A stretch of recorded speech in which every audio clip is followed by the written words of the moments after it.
El Estado potosino es el anfitrión de uno de los regalos más extraordinarios que ha recibido nuestro país en el mundo jurídico. Y es que fue precisamente en San Luis Potosí donde se escribió la primera sentencia de amparo, sentencia en la que por primera vez un mexicano logró defenderse frente a la violación de sus derechos constitucionales. Pero lo más importante es que desde ahí estos derechos dejaron de ser una romántica idea escrita para convertirse, por fin, en una realidad palpable que trascendió al logro de una de las instituciones jurídicas más reconocidas y envidiadas de todo el mundo, el juicio de amparo mexicano. La historia nos marca que desde la primera constitución política del México independiente, me refiero a la Constitución Política de 1824, ya se recogía un importante catálogo de prerrogativas a favor de los seres humanos, derechos elementales y fundamentales para el equilibrio y la trascendencia del Estado democrático mexicano. Además, esta Constitución tenía un particular artículo 25 que a la letra señalaba: todos los tribunales de la Federación ampararán a cualquier habitante de la República en el ejercicio y conservación de los derechos que conceda dicha Constitución. Sin embargo, el gran problema es que ese artículo de aquel 1824 parecía letra muerta, pues México contaba con un sistema de defensa legal cuya codificación exigía la existencia paralela de un procedimiento adjetivo e institucional que se instruyera como vía o camino para poder defender los citados derechos constitucionales. Y era el caso que, si bien había derechos constitucionales y tribunales obligados a protegerlos, no había una ley adjetiva que explicara el cómo, cuándo y dónde. En otras palabras, el derecho constitucional existía en el texto, pero no había forma de defenderlo. Pero bien, veamos cómo se marca la historia. En 1849, la Suprema Corte de Justicia de la Nación nombra una terna de suplentes del Juzgado de Distrito único en San Luis Potosí, que hoy figura como el primer juzgado de distrito en el estado. En él figuraban, en primer lugar, Pedro Sámano, Vicente Bustos y Doroteo Fernández.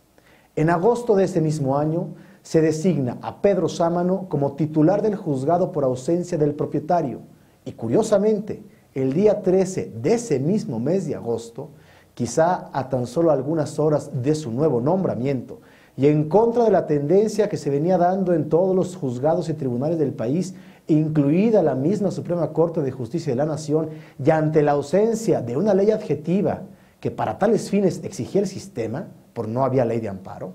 el letrado, valiente y orientado juez Pedro Sámano dictó la primera sentencia de amparo en protección de los derechos constitucionales de don Manuel Verástegui. El asunto era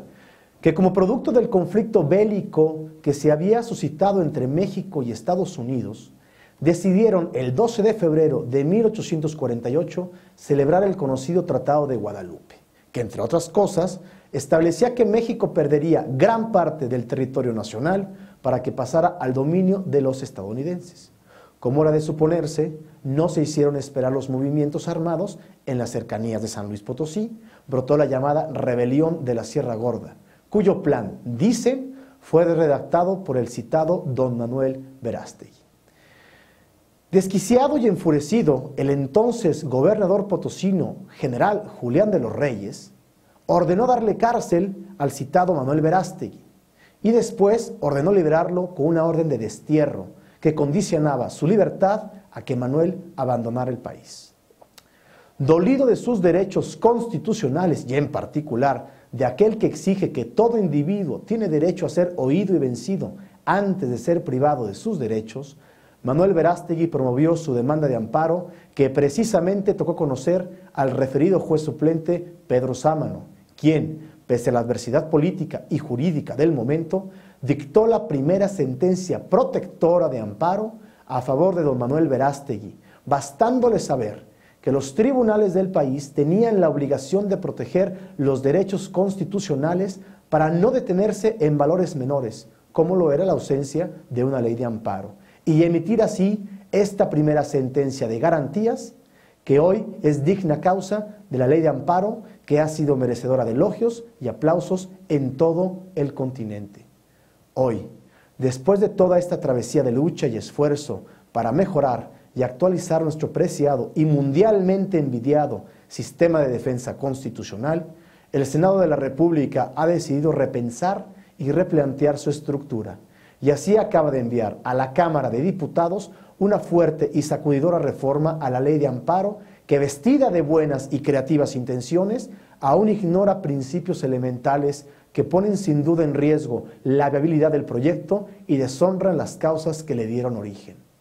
Señores diputados del Congreso de la Unión, les toca ahora a ellos repensar lo repensado por sus colegas senadores y, en conciencia y profundo entendimiento de la materia,